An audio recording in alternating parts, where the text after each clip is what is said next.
Welcome to Madasaling Pinoy, your prayer partner. Ngayon po ay Huwebes, ikatlong linggo ng 40 araw na paghahanda. Ang mabuting balita ng Panginoon ayon kay San Lucas. Noong panahong iyon, pinalayas ni Jesus ang isang demonyong sanhi ng pagkapipi ng isang lalaki.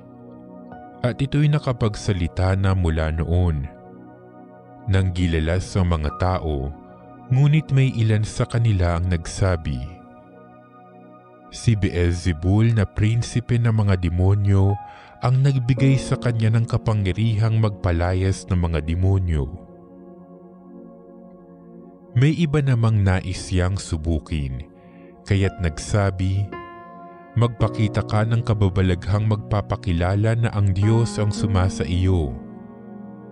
Ngunit batid ni Jesus ang kanilang iniisip, kaya't sinabi sa kanila, "Babagsak ang bawat kahariang nahahati sa magkakalabang pangkat at mawawasak ang mga bahay roon.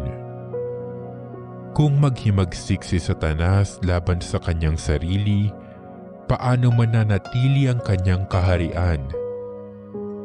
Sinasabi ninyong nagpapalayas ako ng mga demonyo sapagkat binigyan ako ni Beelzebul ng kapangyarihang ito.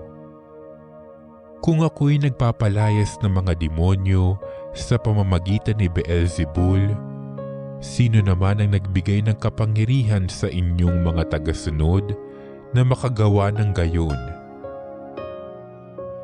Sila na rin ang nagpapatunay na maling-mali kayo. Ngayon, kung ako'y nagpapalayas ng mga demonyo sa pamamagitan ng kapangyarihan ng Diyos, nangangahulugang dumating na sa inyo ang paghahari ng Diyos. Kapag ang isang taong malakas at nasasandatahan ay nagbabantay sa kanyang bahay, malayo sa panganib ang kanyang ari-arian. Ngunit kung salakayin siya at talunin ng isang taong higit na malakas, sasamsamin nito ang mga sandatang kanyang inaasahan at ipamamahagi ang ari-ariang inagaw.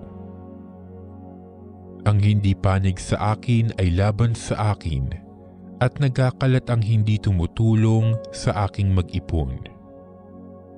Ang mabuting balita ng Panginoon.